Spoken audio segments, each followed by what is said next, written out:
আসসালামু আলাইকুম সবাইকে স্বাগতম জানাচ্ছি 10 মিনিট স্কুলের পক্ষ থেকে আরো নতুন একটি তথ্য এবং যোগাযোগ প্রযুক্তি ক্লাসে। আজকের ক্লাসটিতে আমরা তথ্য এবং যোগাযোগ প্রযুক্তি থেকে যে ধরনের প্রশ্ন আমাদের পরীক্ষায় আসতে পারে এই প্রশ্নগুলো সলভ করব এবং তার সাথে সাথে বেসিকগুলো কিন্তু আমরা একটু ঝালাই করে নেব, ঠিক আছে? ওকে, সো আমাদের কে ক্লাসে তো অলরেডি আমরা জয়েন করে গিয়েছি, তোমরা কে কোথা থেকে আমাকে দেখছো এটা একটু আমাকে কমেন্ট সেকশনে জানিয়ে দাও। আর তার সাথে সাথে একটু জানিয়ে দিবে যে আমাকে তোমরা ক্লিয়ারলি দেখতে পারছো কিনা, আমার পিছনের বোর্ড ক্লিয়ারলি দেখা যাইতেছে কিনা, আর কি আর হচ্ছে আমাকে দেখতে পারছো কিনা, বোর্ড দেখতে পারছো কিনা, অ্যান্ড হচ্ছে আমাদের লেখাটা ক্লিয়ার হচ্ছে কিনা। সো একটু লিখে দেখি, রাইট? একটু আমরা লিখে দেখি।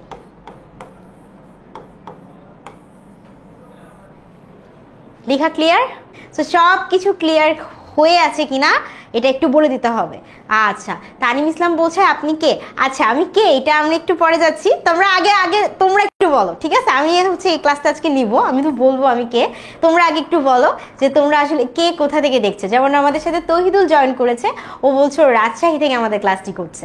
আচ্ছা, এই তো। তারপর আমাদের সাথে আলমগীর রয়েছে, আলমগীর বলছো না আবিদা। আচ্ছা, ঠিক আছে, ওকে। ভোলা থেকে আছে রুহুল আমিন। তারপর সিনথিয়া হাই আপু বলছে হ্যালো। তারপরে তারপরে তারপরে ফারিহা জান্নাত আমাদের সাথে আছে, সিলেট থেকে আমাদের সাথে আবিদা রয়েছে। তারপরে এই তো রুহুল আমাকে ক্লিয়ার জানিয়েছে। তারপরে আচ্ছা, ঢাকা থেকে কে দেখছে? জিদনি রুমা। তারপর হচ্ছে গৌরব আছে সিলেট থেকে। চট্টগ্রাম থেকে আমাদের আছে রাহাত আবেদিন। অ্যান্ড আর কে আছে আমাদের সাথে? আচ্ছা, ব্রাহ্মণবাড়িয়া থেকে আছে। তারপর টাঙ্গাইল থেকে আরও আছে তৌহিদুল তানভীর। আচ্ছা, তানভীর হচ্ছে আমাদের সাথে জয়েন করেছে। ওকে, মিশিয়াত আরবি আমাদের সাথে জয়েন করেছে।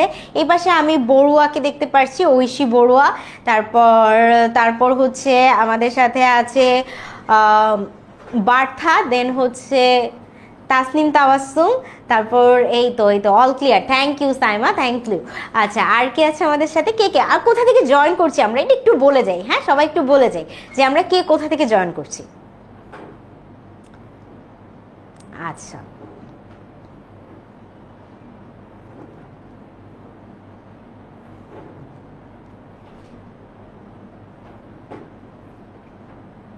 এই তো তাসনিম ফ্রম হচ্ছে রাজবাড়ি থেকে, টাঙ্গাইল থেকে সিনথিয়া। তারপর আর কে কোথা থেকে আছো? চকরিয়া থেকে হচ্ছে সামি।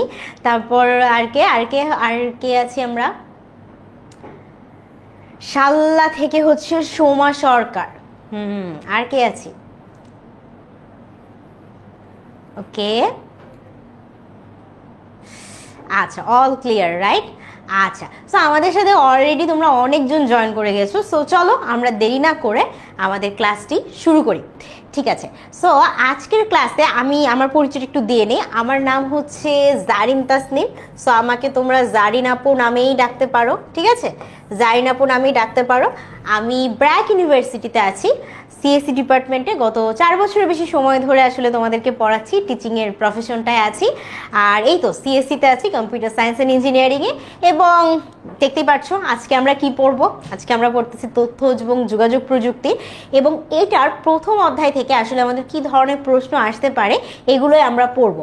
সো আমাদের পড়ার একটা স্টাইল আছে। আমরা প্রথমে কিছু মূল আলোচনার বিষয়গুলো পড়ে নেব। তোমরা যারা আমাদের অনলাইন ব্যাচে অলরেডি ভর্তি হয়ে গেছো, তোমরা কিন্তু মাস্টার বুকটা পেয়ে গিয়েছো। সো তোমরা জানো যে মাস্টার বুকে কিন্তু আমাদের একটা স্টাইলে পড়ানো হয়। কিরকম? আমাদের প্রথমে মৌলিক আলোচনা থাকে। এখন দেখো আমাদের যে আইসিটি বইটা আছে, এই বইটা কি অনেক কিছু লেখা না, যদিও সহজ, বাট অনেক কিছু লেখা, তাই না? গল্পের মতো করে। কিন্তু প্রশ্নটা লেখার সময় তোমার কিন্তু এরকম গল্পের স্টাইলে আসে না, তাই না? একটু ডিফারেন্টভাবে আসে। সো যখন এটা একটু ডিফারেন্টভাবে আসে, তুমি কিন্তু বুঝতে পারো না যে আসলে তুমি কি লিখবা বা কোন পয়েন্টগুলো তোমার ইম্পর্টেন্ট এবং কোন জিনিসগুলো আসলে টিচাররা তোমার খাতায় চাচ্ছে। এই কাজটাই আমরা সহজ করে দিয়েছি। মাস্টার বুকের মধ্যে মৌলিক আলোচনার যে পার্টটা থাকে, মৌলিক আলোচনার মধ্যে কি তোমার যে বিশেষ যে অংশগুলো থাকে বা খুব ইম্পর্টেন্ট যে টপিকগুলো থাকে, এই টপিকগুলোই আসলে দেওয়া থাকে। সো তুমি যদি মৌলিক আলোচনাটা একবার পড়ে ফেলো, তুমি ওই চ্যাপ্টারে আসলে কি ইম্পর্টেন্ট বা কোন জিনিসগুলো তোমার মাথায় রাখতে হবে, এটা তোমার জাস্ট ইজিলি তোমার এটা মেমোরাইজ হয়ে গেল। এরপরে তুমি জাস্ট কয়েকটা প্রসেস ফলো করবা, যে যেগুলো আমরা ক্লাসে বলে দিই যে কিভাবে তুমি প্রশ্নের উত্তরটা লিখলে ফুল মার্কস পেতে পারো। অলরেডি কিন্তু আমাদের গত বছর অনেক স্টুডেন্ট আছে যাদের বেশিরভাগ স্টুডেন্টই কিন্তু আইসিটিতে 90-র উপরে মার্কস পেয়েছে, এবং শুধু 90 না, অনেক অনেক প্রায় সারা দেশ থেকে 1000-এরও বেশি স্টুডেন্ট আছে যারা আমাদের 10 মিনিট স্কুলের মানে 10 মিনিট স্কুলের সাথে ছিল, এবং তারা এইবার পরীক্ষায় ফার্স্ট সেকেন্ড থার্ড হয়েছে। সো আমাদের একটা সিক্রেট সস ডেফিনেটলি আছে, যারা আমাদের স্টুডেন্ট, যারা আমাদের সাথে রেগুলার বেসিসে ক্লাস করে, তারা এটা জানে, তারা এটা ফিলও করতে পারে। কারণ আমরা একদম বলে দিই বা আমরা বুঝাই দিই যে এইখান থেকে এতটুকু পড়াই এনাফ। অনেক বেশি পড়া কিন্তু আসলে ভালো না। তোমার পরীক্ষার জন্য অনেক জানা এত দরকার নাই, তুমি জানতে পারো, জানার তো শেষ নাই, বাট তোমার যতটুকু দরকার অতটুকু তুমি যদি ভালো করে না জানো অনেক কিছু জানতে যে, তাহলে যেটা হবে যে তুমি কিন্তু তোমার মানে কাঙ্ক্ষিত যে মার্কসটা বা তুমি যে নাম্বারটা চাচ্ছ সেই নাম্বারটা কিন্তু পাবে না। সো এতটুকু আমরা এনশিওর করি যে কি এনশিওর করি যে আমাদের যেটা পড়া যতটুকু দরকার আমরা অতটুকু ঠিকঠাক মতো পড়তে পারতেছি কিনা। অতটুকু যখন আমরা ঠিকঠাক মতো পড়ে নিই, তারপরে আমরা আরও এক্সট্রা পড়লাম, আরও এক্সট্রা জানলাম, এটাতে কোনো সমস্যা নাই, বাট যতটুকু আগে দরকার অতটুকু আমরা পড়তেছি কিনা। দ্বিতীয়ত হচ্ছে আমরা এক্সামগুলো ঠিক মতো অ্যাটেইন করতে পারতেছি কিনা, বা পরীক্ষায় যে আসলে কিভাবে লেখা উচিত, কতটুকু লিখবো, কয় পেজ লিখবো, কোনটার অ্যান্সার কোনটা প্যারা করে দিব না হচ্ছে বুলেট পয়েন্টসে দিব, এই সমস্ত কিছু প্রসেসটাই কিন্তু আমরা পুরো ক্লাসে তোমাদের বলে দিই। সো এই জন্য যেটা হয় যে আমাদের যে স্টুডেন্ট থাকে তারা অনেক ভালো রেজাল্ট করে। সো চলো আজকে তো ক্লাস শুরু করি, আপুর ক্লাস শুরু করি। ক্লাসের মাঝখানে আমরা তো ডেফিনেটলি বলবোই, অনেক কিছু গল্প হবে তোমাদের সাথে। সো স্টার্ট করি। আচ্ছা, সো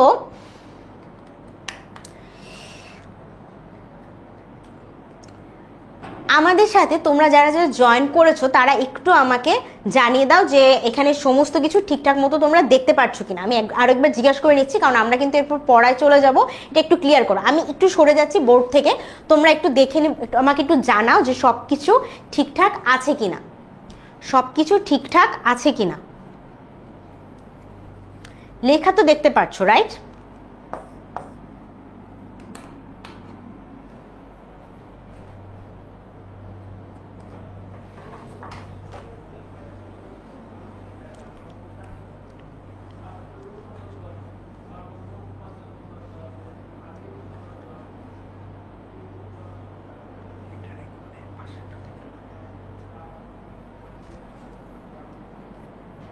সবকিছু ক্লিয়ারলি দেখা যাচ্ছে?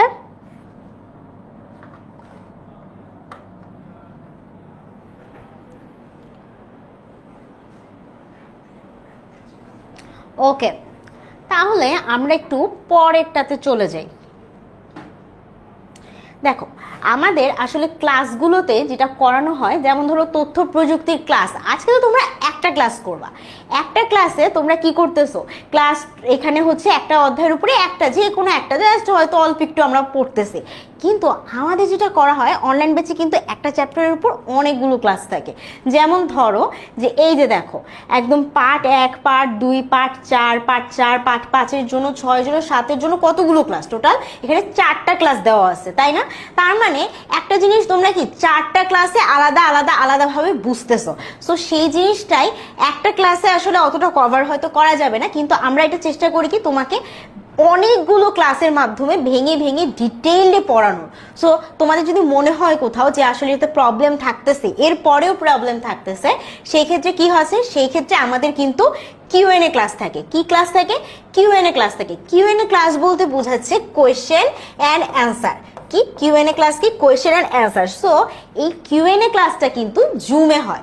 জুমে হওয়ার মানে হচ্ছে যে তুমি চাইলে তোমার যে স্পেসিফিক প্রবলেমটা থাকবে, অনেকগুলো ক্লাস করেছো তুমি, ক্লাসে আমার সাথে প্র্যাকটিসও করছো, মাস্টার বুক তোমার আছে, মাস্টার বুক থেকে তুমি নিজে অনেকগুলো প্র্যাকটিস করছো, রেগুলার বেসিসে হোমওয়ার্ক জমা দিয়েছো, হোমওয়ার্ক আমরা চেক করে দিয়েছি, এরপরেও তোমার হয়তো প্রবলেম থেকে যেতে পারে। এবং সেটা শুধু আইসিটি না, ধরো আরও কিছু সাবজেক্ট আছে যেগুলো তোমার কাছে কঠিন লাগে, হয়তো ইংলিশ হতে পারে, সায়েন্স হতে পারে, ম্যাথস হতে পারে, ঠিক আছে? এগুলোতে তোমার ধরো একটু প্রবলেম হয়তো আছে, তো এটা তোমার হয়তো ক্লাসে শেষ হয় নাই, বা তুমি কিছু না কিছু কনফিউশন থেকেই যায়। আমরা স্টুডেন্ট লাইফে কিন্তু আমাদের প্রবলেম শেষই হয় না, তাই না? তো তারপরও তাহলে তুমি কি করবা, তখন তুমি আমাদের কোয়েশ্চেনের অ্যান্সার যে সেশনটা আছে জুম ক্লাস, এই জুম ক্লাসে চলে আসবা। জুম ক্লাসে চলে আসলে সুবিধাটা কি বলো, জুম ক্লাসে যখন তুমি চলে আসতেছো, জুম ক্লাসে তুমি একদম সরাসরি আমাদের সাথে কথা বলতে পারবা, জুমে তুমি তোমার প্রবলেমটা বলতে পারবা, অ্যান্ড আমরা ওই অনুযায়ী কি করব, আমি তোমাকে সলভটা দিতে পারবো। সো তোমার যেই এই এতগুলো প্রসেস, এতগুলো ক্লাস, পরীক্ষা, এক্সাম প্রিপারেশন, বাবারে বাবা, হোমওয়ার্ক, এত কিছু দেওয়ার পরও যদি সামান্য প্রবলেম থাকে, তারপরও ওইটার সলভের জন্য আমরা আছি, ঠিক আছে। আচ্ছা, নেক্সট আমাদের কি আছে দেখি। এবং এটা শুধু যে তথ্য এবং যোগাযোগ প্রযুক্তি এমন না, ধরো ম্যাথের ক্ষেত্র, ম্যাথের ধরো অধ্যায় 2 এর উপরে দেখো, অধ্যায় 2 এর উপরে কতগুলো ক্লাস গেছে, অনুশীলনের জন্য আলাদাই একটা ক্লাস গেছে, যেখানে কি, যেখানে শুধুমাত্র তোমাদের অনুশীলনীগুলো প্র্যাকটিস করানো হয়েছে, ঠিক আছে। আর এটা ছাড়াও কি আছে দেখো, এগুলো ছাড়াও এই যে আমি যেটা বলেছিলাম, অনুশীলন যদি যতগুলো অনুশীলনী, প্রত্যেকটা অনুশীলনের জন্য কিন্তু আলাদা আলাদা ক্লাস দেওয়া আছে। এরপরও সবগুলো ক্লাসে দেখো, মুনাফার জন্য মুনাফা কি, লাভ ক্ষতি, এটা রিলেটেড অঙ্ক করানো হয়েছে। সরল মুনাফার সূত্র ব্যাখ্যা ক্লাস আলাদা গেছে, এন্ড তার সাথে মুনাফার নির্ণয়, আসল মূল নির্ধারণ, এগুলো কিন্তু খুব হাবিজাবি অনেক অঙ্কের ক্লাসগুলো কিন্তু কি আমরা আরো ভেঙে ভেঙে নিই।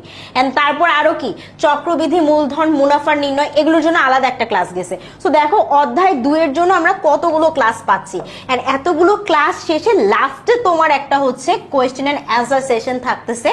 এতগুলো ক্লাস করার পরও তোমার যদি এই চ্যাপ্টারে কোনো প্রবলেম থাকে, তাহলে তুমি এটা লাস্ট ক্লাসে এসে বলতে পারবা, এবং লাস্ট ক্লাসে এটা সলভ দেওয়া হবে। বুঝতে পারছি? সো আমরা কিন্তু অ্যাকচুয়ালি বুঝতেছি, তাই না, যে আমাদের কতটা মানে কত নিখুঁতভাবে আসলে পড়ানো হয়, এরপরে যদি প্রবলেম থাকে সেটাও সলভ করে দেওয়া হচ্ছে। নেক্সট আমাদের যেটা হয় যে সাপোজ ধরো হইতেছে যে তোমার একদম কি অধ্যায় ভিত্তিকভাবে তোমার কি থাকে, এরকম করে মাস্টার বুকের মধ্যে তোমার একদম স্টার্ট দিয়ে বোঝানো থাকে যে এই অধ্যায়ের এই চ্যাপ্টারটা রচনামূলকের জন্য কতটা ইম্পর্টেন্ট, এমসিকিউর জন্য কতটা ইম্পর্টেন্ট, বা হচ্ছে মানে তোমার এক কথায়ের জন্য কতটা ইম্পর্টেন্ট। সাপোজ ধরো তথ্য এবং যোগাযোগ প্রযুক্তির গুরুত্ব, এটা হচ্ছে তোমার প্রথম অধ্যায়ের প্রথম চ্যাপ্টারের টপিক নেম, ঠিক আছে। সো যখন টপিক নেম তুমি দেখতেছো কি, যে টপিকটা হচ্ছে তথ্য যোগাযোগ প্রযুক্তির গুরুত্ব, সেটা হচ্ছে পার্ট 1 এর জন্য। পার্ট 1 এ এমসিকিউ আসার 5 এর মধ্যে সম্ভাবনা 4 স্টার, মানে যদি 5টা প্রশ্ন থাকে তার মধ্যে চান্সেস আছে 4টা এরকম হইতে পারে। সো ওইটা আমরা কি বুঝলাম, যে এটা এরকম 4 স্টার দেওয়া যায়। এক কথায় উত্তর কি, এক কথায় উত্তর হচ্ছে 3 স্টার দিছি, মানে এতটাও ইম্পর্টেন্ট না, মাঝামাঝি যায়, ঠিক আছে। কিন্তু আবার রচনামূলক প্রশ্নে এই টপিক থেকে আসতে পারে কি 4 স্টার দেওয়া আছে। সো যেহেতু 4 স্টার দেওয়া আছে, তার মানে কি বুঝালো, এটা কিন্তু অনেক ইম্পর্টেন্ট, এটা অনেক ইম্পর্টেন্ট। সো আমরা মনে হয় বুঝতে পারতেছি যে গুরুত্বগুলো আসলে এভাবে ব্যাখ্যা করা হচ্ছে, বুঝতে পারতেছি না।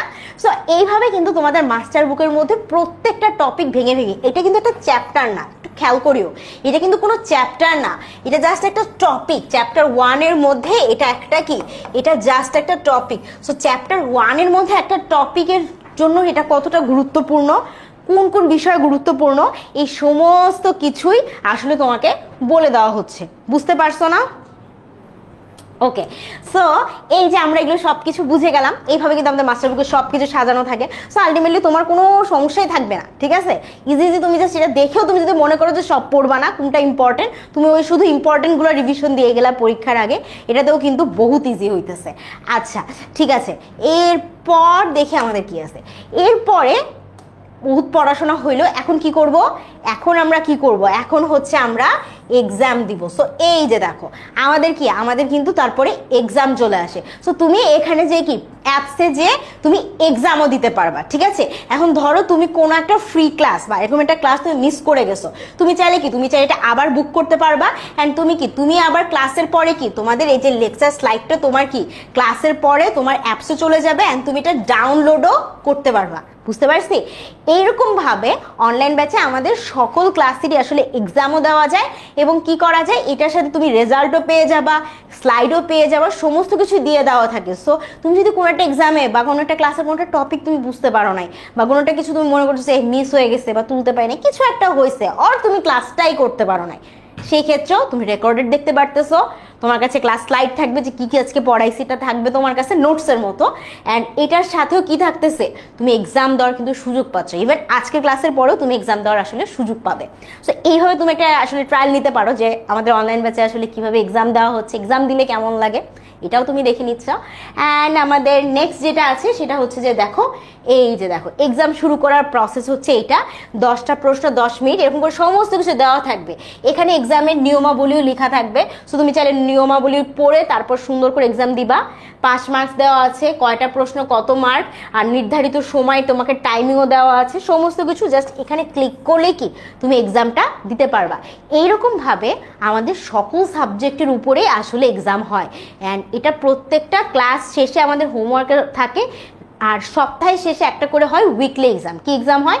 উইকলি এক্সাম হয়। মাস শেষে কি হয়? আবার মান্থলি এক্সামও হয়, ঠিক আছে? সো এরকম উইকলি এক্সাম, মান্থলি এক্সাম এগুলো করে করে তোমার পুরো প্রিপারেশনটা এত ভালো থাকে যে ফাইনালে যে এই যে 1000-এর বেশি আমাদের স্টুডেন্ট ভালো করছে, ওই A+ পাইছে, তারপর ফার্স্ট সেকেন্ড থার্ড হয়েছে, মানে এটা খুবই কম। আসলে এত প্রিপারেশন নেওয়া হয়, এটা এটা খুব স্বাভাবিক একটা ব্যাপার যে ভালো রেজাল্ট করবে, ডেফিনেটলি তুমি থাকলে তুমিও করবা। আর আমার বিশ্বাস যে এখনো যারা আছে অনলাইন ব্যাচে আমাদের সাথে, তারা ডেফিনেটলি করবে, এবারও ভালো রেজাল্ট করবে। ওকে, নেক্সট আমরা চলে যাই। এইগুলো তো দেখলাম, এখন আসো, এখন হচ্ছে আমরা পার্ট 1-এ আমাদের কিছু গুরুত্বপূর্ণ বিষয়টি দেখি। দেখো আমাদের আইসিটি নিয়ে আমাদের একটু ভীষণ ঘটনাবলী ছিল পার্ট 1-এ। সো তুমি যদি ওই বিশাল গল্পটা না পড়তে চাও, তুমি কি করতে পারো, তুমি জাস্ট গল্পের মূল ভাবটা এখানে পড়ে নেবা, যেটা আসলে আমাদের মাস্টার বুকে দেওয়া আছে, যে গল্পের মাধ্যমে বোঝানো হয়েছে কিভাবে তথ্য যোগাযোগ প্রযুক্তি আমাদের জীবনে বিপুল পরিবর্তন এনেছে। ঠিক আছে, নীলিমা নিয়ে গল্প ছিল। সো নীলিমার পরিবার এই প্রযুক্তির সুবিধা গ্রহণ করে কি করতেছে, নানা কাজে তারা সহযোগিতা পাচ্ছে। সো তুমি যদি মনে করো তুমি শুধু মূল ভাবটুকু পড়বা, এনাফ, আর কিছু কিন্তু প্রয়োজন নাই। আর এখানেও কি করতেছে, গল্পটি থেকে তুমি কি শিখেছো দেখো, এই যে এখানে পার্ট 1-এ লেখা আছে যে তথ্য প্রযুক্তির গুরুত্ব কি, এখানে বিভিন্ন ঘটনাবলী সুবিধাগুলোকে আরো স্পষ্টভাবে বোঝানো হয়েছে। ঠিক আছে, আচ্ছা এরপরে কি আছে, এরপরে ধরো তথ্য যোগাযোগ প্রযুক্তির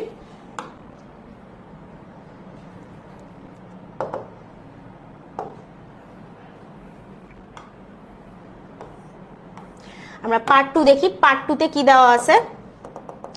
আচ্ছা একটা মিনিট, জাস্ট একটা মিনিট।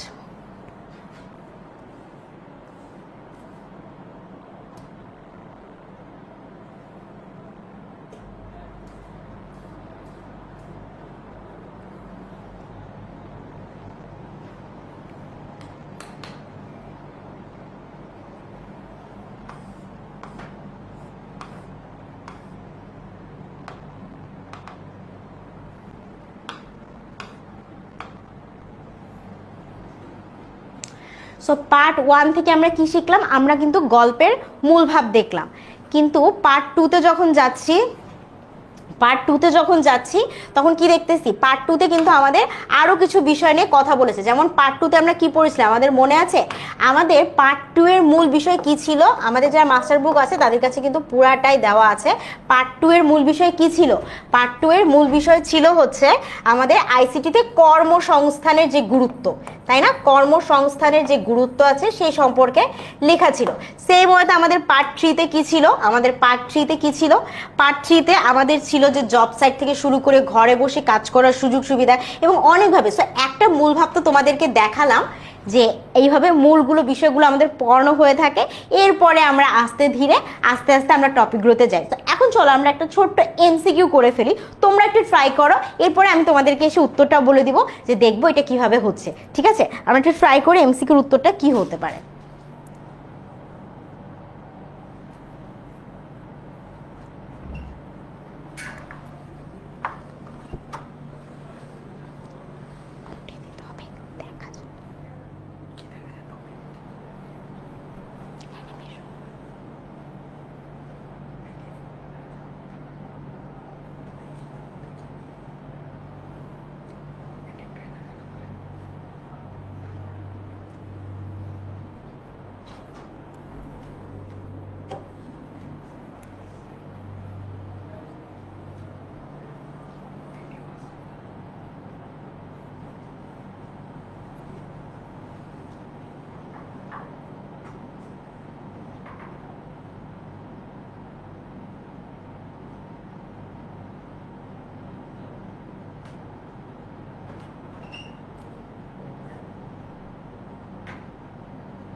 আমরা কি করতে পারছি? দেখো আমার কিন্তু অনেকে তোমরা উত্তর দিয়েছো, আবার অনেকে একটু ভুলভাল উত্তরও দিয়েছি, ঠিক আছে? আমরা একটু দেখি যে কি অবস্থা আসলে। দেখো কি অবস্থা, কি বলছে, তথ্য যোগাযোগ প্রযুক্তির বিকাশের ফলে কর্মক্ষেত্রে কি ধরনের পরিবর্তন ঘটেছে। সো কি ধরনের পরিবর্তন ঘটেছে? কাজের সুযোগ কমেছে না, এটা কিন্তু খুবই ভুল কথা। আমাদের কি কর্মসংস্থান বেড়েছে, আমরা কিন্তু পার্ট 2 এটা কিন্তু পড়েছি। সো যাদের কাছে মাস্টার বুক আছে তারা সুন্দরভাবে কিন্তু এটা দেখছো। এটা কিন্তু কি, এটা কিন্তু ভুল। ওকে, নেক্সট হচ্ছে আমাদের সি নাম্বারটার কথা বলি। সি নাম্বারটা কি বলছে? কর্মসংস্থান একেবারে বন্ধ হয়ে গেছে। এটা কি হয়েছে? হয়নি তো, আরো দিন দিন বাড়ছে। কিসের কি বলে? ডি নাম্বারে কি বলছে? কাজের ধারা অপরিবর্তিত রয়েছে। না, আগের চেয়ে কাজের ধারা আরো বেড়েছে। সো এটাও হবে না। বি নাম্বারে আমাদের একটা অ্যান্সার আছে, কিছু সনাতনী কাজ কি হয়েছে? বিলুপ্ত হয়ে গেছে। সো কিছু সনাতনী কাজ যেহেতু বিলুপ্ত হয়ে গেছে, এইটা হতে পারে যে কিছু কাজ কি, কিছু কাজ আগে মানুষ নিজে হাতে করতো। ধরো মানুষ কিছু কিছু বিপজ্জনক কাজ করতো, এইগুলো এখন এআই দিয়ে বা রোবট দিয়ে করে ফেলতে পারতেছে। তার মানে কিছু সনাতনী বা কিছু পুরাতন কাজ চেঞ্জ হয়ে গেছে, বিলুপ্ত হয়ে গেছে। তাহলে আমাদের অ্যান্সার কি হইতো? অ্যান্সার ছিল আমাদের বি নাম্বার।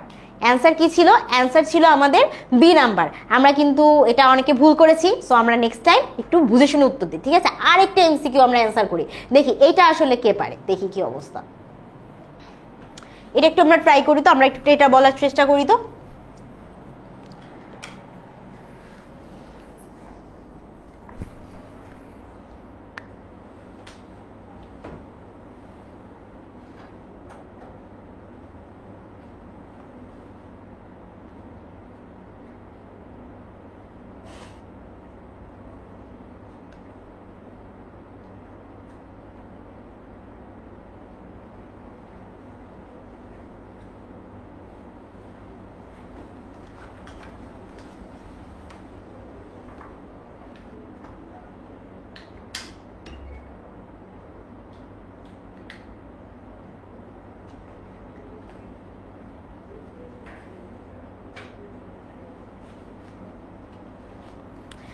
ওকে, এটা কিন্তু একটু টাফ ছিল।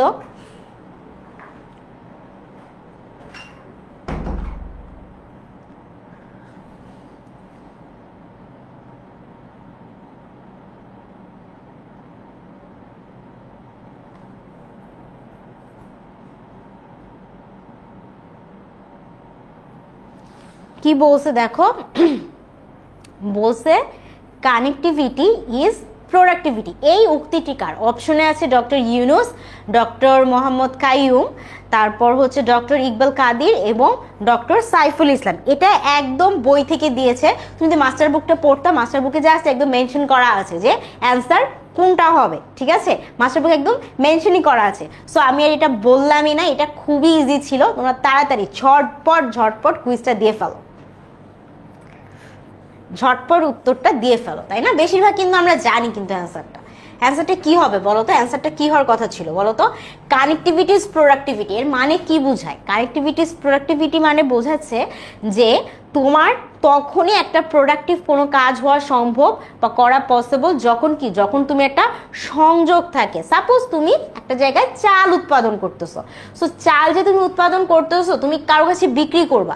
এখন যাদের কাছে তুমি বিক্রি করবা বা তোমার বিক্রেতা বা ক্রেতা যারা আছে, তাদের সাথে তোমার কোনো যোগাযোগ নাই, ঠিক আছে? তা যেই চাষি চাল উৎপাদন করলো, সে এখন কার কাছে বিক্রি করবে? কার কাছে যদি সে বিক্রি করতে না পারে, তাহলে কিন্তু তার এই চালের প্রচুর উৎপাদন করলেও এটার কোনোই মানে থাকবে না। সো এখান থেকে বোঝা যায় যে কানেক্টিভিটি ইজ প্রোডাক্টিভিটি। যখন যোগাযোগ থাকবে, নেটওয়ার্ক থাকবে, তখন কিন্তু সে চালটা বিক্রি করতে পারবে এবং সবার সাথে কি তারা এখানে একটা ভালো একটা আয় করতে পারবে।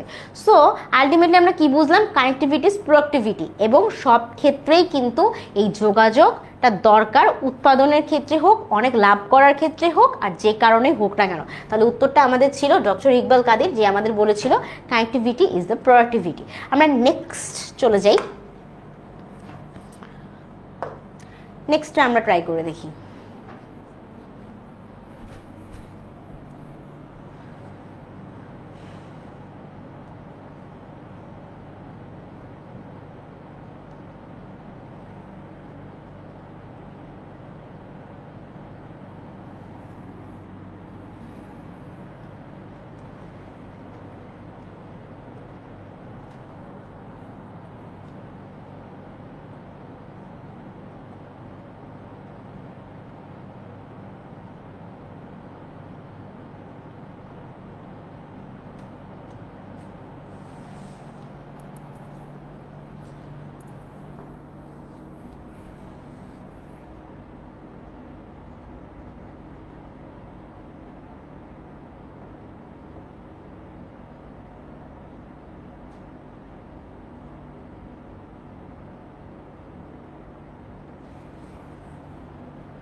এটাও কিন্তু সহজ, তোমরা চাইলে এটা একটু ইজিলি করতে পারবে।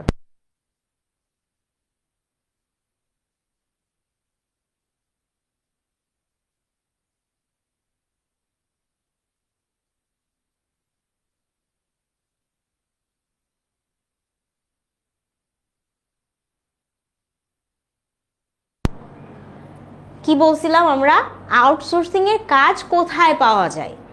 ইমেইলে কি আউটসোর্সিং এর কাজ পাওয়া যায়? না, ইমেল কিন্তু অনেক ইমেইল আসে, কিন্তু আউটসোর্সিং রিলেটেড জিনিসগুলো যে আসে এমন কিন্তু না, ঠিক আছে?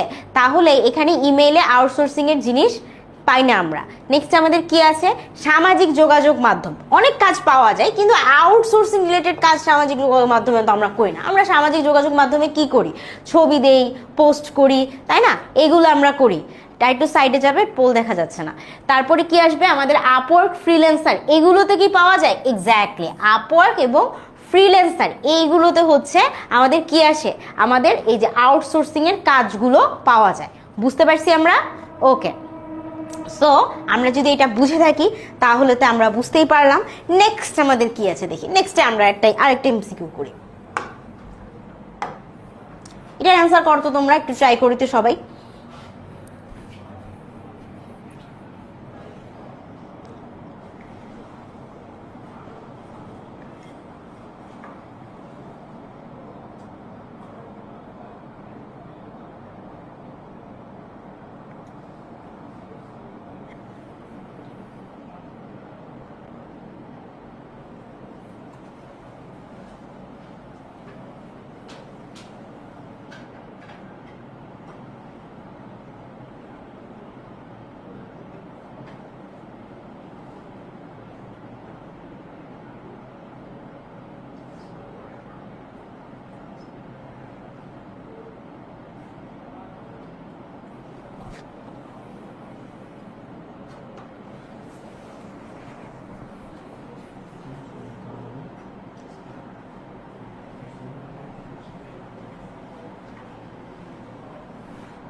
কি বলছে দেখো তো, মোবাইল ফোন প্রযুক্তির বিস্তারে কোন নতুন খাত সৃষ্টি হয়েছে?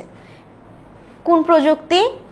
মোবাইল ফোন প্রযুক্তি। সো যখন বলেই দিছে মোবাইল ফোন প্রযুক্তি, আর কিছু ভাবার দরকার আছে? বাকি সব বাদ। কি হবে বলতো, উত্তর কি হবে বলতো? মোবাইল ফোনের সেবা প্রদান কেন্দ্র। সো এখন কি, এখন চাইলেই আমরা কি করতে পারি, মোবাইলের মাধ্যমে ইলেকট্রিক বিল দিতে পারি, মোবাইলের মাধ্যমে পানির বিল দিতে পারি, মোবাইলের মাধ্যমে ডাক্তারের সাথে কথা বলতে পারি। তো সমস্ত কিছু কিন্তু আমাদের মোবাইল ভিত্তিক হয়ে গেছে। সো মোবাইল ফোন প্রযুক্তির বিস্তারে কোন নতুন খাত সৃষ্টি হয়েছে? আমাদের মোবাইল ফোনের সেবা প্রদান কেন্দ্রগুলো, এইগুলো হচ্ছে আমাদের বেড়ে গিয়েছে। ইজি, কিন্তু মোবাইল মনে থাকলেই তুমি কিন্তু মোবাইল সেবা প্রদান কেন্দ্র, হ্যান ত্যান, এগুলো সব পড়ে ফেলতে পারবা। সো এগুলোর প্রশ্নের উত্তর দেওয়া অনেক ইজি, পরীক্ষা এরকমই আসবে। এর জন্য তোমার পুরো বই একদম ঝালাফালা করে ফেলতে হবে, একদম না। মৌলিক আলোচনা যদি তুমি পড়ো, আমি প্রিটি শিওর যারা অনলাইন ব্যাচের স্টুডেন্ট এখনো আমাকে ক্লাসটা করতেছো বা দেখতেছো, তারা জানো যে জাস্ট ওই মৌলিক আলোচনা যদি কেউ পড়ে তাহলেই তার মানে অ্যাটলিস্ট এমসিকিউতে এক কথায় প্রকাশে সে একদমই আটকাবে না। আর বাকি থাকলো আমাদের কোয়েশ্চেন অ্যান্সারের ব্যাপার, ওইটার ব্যাপারে আমরা টুকটাক কথা বলবো, ঠিক আছে? আসো নেক্সট কোয়েশ্চেন আমরা ট্রাই করি।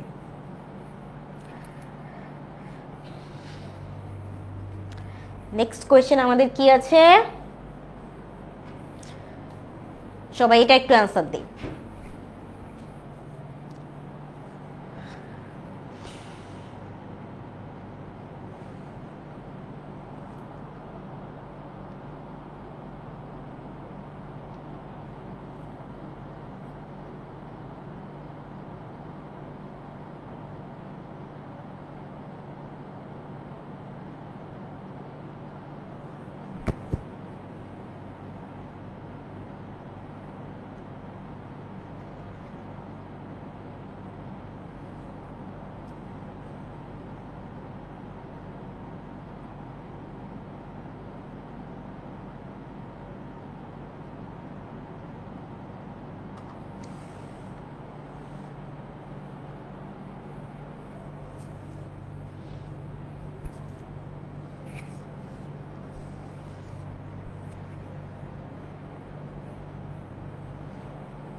অনেক ইজি, তাই না?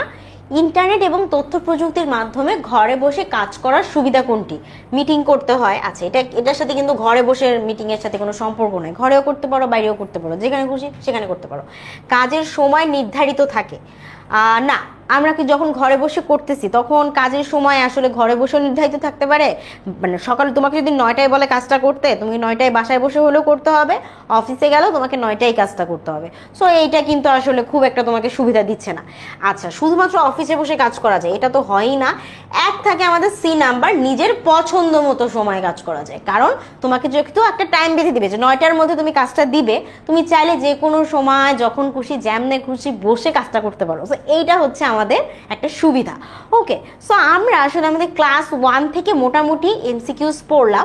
এখন আমরা চলে যাই আমাদের ক্লাস 2 এ আসলে কি কি ধরনের টপিক আছে বা কি কি আমরা পড়বো। ঠিক আছে,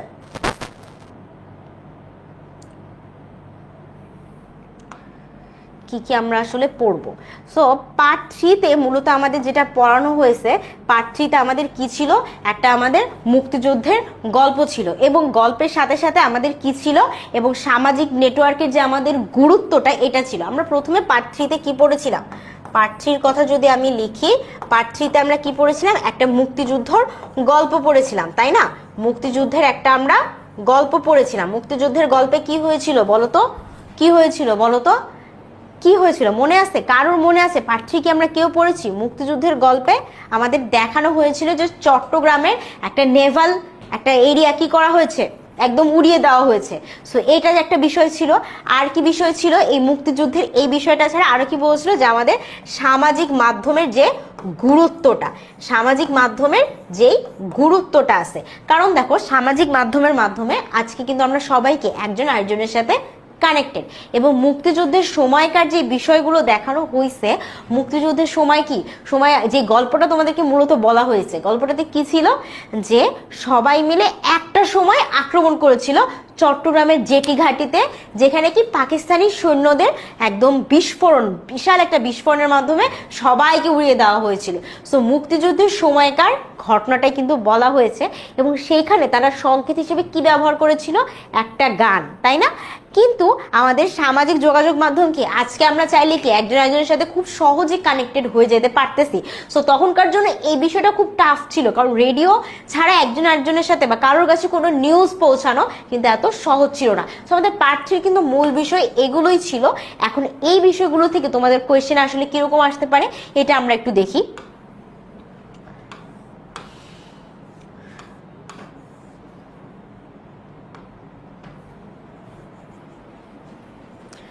দেখো তো উত্তরগুলো আমরা করতে পারি কিনা আস্তে আস্তে।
ওকে, সো কি ছিল আমাদের 1971 সালের 15 আগস্ট রাতে চট্টগ্রাম বন্দরে কি ঘটেছিল? দেখো আমি তোমাদের কিন্তু অলরেডি বলে দিছি এটার উত্তর কি ছিল বলো তো।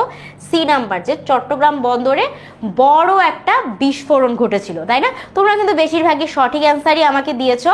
সো ইয়া, এটা কিন্তু খুব সহজ ছিল, বাট এর পরে যে টপিকগুলো আসবে এগুলো কিন্তু একটু টাফ হয়ে যাবে। সো এর আগে আমি তোমাদেরকে আসলে পার্ট মানে পড়াই নাই ওইভাবে, শুধু এমসিকিউ ডিরেক্ট দিছি।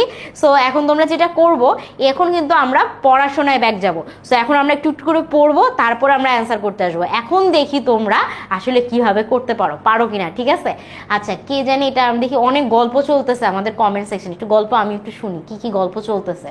পূজা দাস আমাকে অ্যান্সার দিয়েছে। আচ্ছা, আর তানিম বলতেছে FBRT তানিম। আচ্ছা ঠিক আছে, ও আচ্ছা FBID অদল বদল হচ্ছে, ঠিক আছে, ওকে বুঝলাম। আচ্ছা, এই যে তাহসিন আমাদেরকে নাম্বার দিচ্ছে, একটু নাম্বার দিলে কিন্তু আমাদের ব্যান হয়ে যায়, বুঝছো? নাম্বার দেওয়া থেকে আমরা একটু সাবধান থাকি। যারা নাম্বার দেয় তাদের কিন্তু ব্যান হয়ে যায় আইডি, সো তারা আর কমেন্ট করতে পারে না। এটা কিন্তু একটা খুব বাজে একটা অবস্থা আমাদের, বুঝছো? সো সাবধান, আমরা ক্লাসের যাতে ঝামেলা না হয় বা ক্লাসে এসে কেউ বেশি দুষ্টামি না করতে পারে, এই জন্য এই সিস্টেমটা আছে। অফিস থেকে একদম তোমাদেরকে মেইন পেজ থেকে মানে মেইন সাইট থেকে ব্যান করে দেয় তোমাদেরকে, বুঝছো? আচ্ছা, বই কবে পেতে পারি? অনলাইন ব্যাচে ভর্তি হয়ে গেলে কিছুদিনের মধ্যেই তোমার একদম ঠিকানায় তোমার বাসায় বই পৌঁছায় যাবে, ঠিক আছে?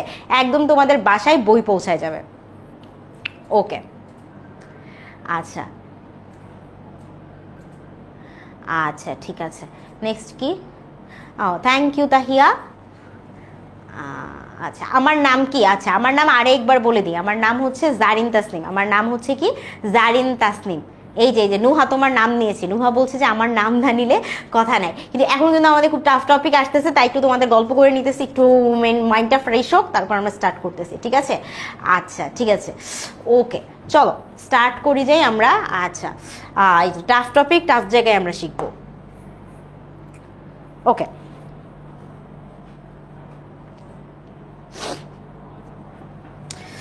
সো আমরা যেটা এখন করব,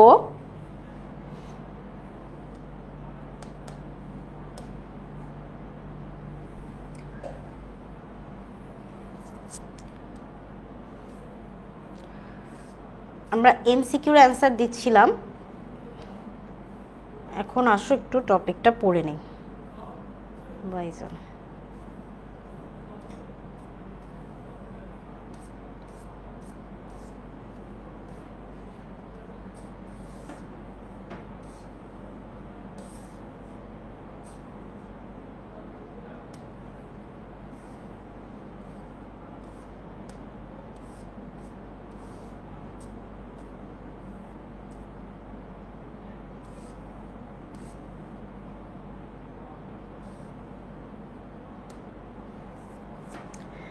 পার্ট 4-এ আমাদের কি আছে এইটা কিন্তু ইম্পর্টেন্ট। আমাদের একদম মেইন যে মাস্টার বুকটা আছে, মাস্টার বুকে পার্ট 4-এর এইরকম ভাবে একটা টপিকে তোমাদেরকে দেওয়া আছে। সো এখন আমরা আসো আমরা একটু দেখি যে পার্ট 4-এ আমাদের আসলে পুরো বইয়ের মধ্যে আসলে কি আছে, এইটার মূল ভাবটা দিব। ম্যাম আরো কিছু কুইজ দেন, হ্যাঁ কুইজ যাবে, কিন্তু আমরা এখন একটু পড়ে নাই, কারণ পার্ট 4 থেকে কিন্তু খুব ইম্পর্টেন্ট টপিক আসা শুরু করতেছে এবং এখান থেকে আসলে চ্যাপ্টারটা কঠিন হওয়া শুরু হয়। সো এখন হচ্ছে আমাদের একটু পড়ে পড়ে যাইতে হবে, ঠিক আছে? এর আগেরগুলো আমরা আমাদের জেনারেল নলেজ কার্ডটা মানে দিয়েও অ্যান্সার করতে পারছি, এই জন্য ওইটা নিয়ে এত পড়ি নাই। সো এখন কিন্তু একটু পড়ে পড়েই যাইতে হবে।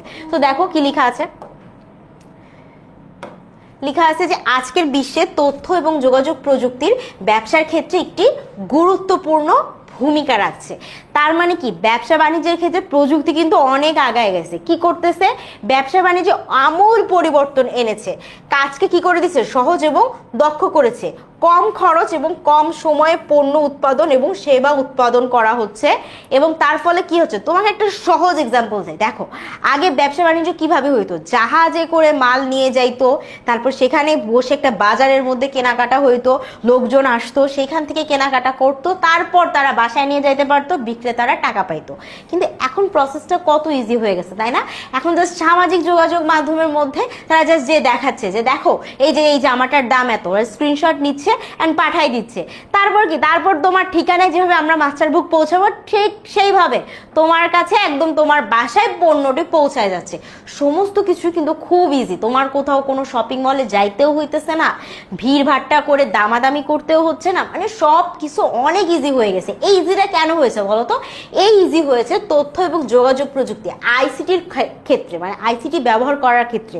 ধরো ইন্টারনেট যদি না থাকতো, যদি সামাজিক যোগাযোগ ব্যবস্থা না থাকতো, যদি আমাদের ব্যবসা বাণিজ্যের কোনো সাইট না থাকতো, তাহলে কি এত সহজে আমরা আসলে এই যে ব্যবসাটা চালাইতে পারতাম না। কিন্তু আমরা কি এত সহজে সমস্ত কিছু করতে পারতাম না। এত ইজি কিন্তু আসলে হইতো না। সো আমরা যেটা বুঝতেছি যে এত ইজি যেহেতু হইতো না, তাহলে কি করতে হবে? আইসিটির প্রভাবে কি হয়েছে, আমাদের সময় বেঁচে গেছে এবং সমস্ত কিছু সহজ হয়েছে।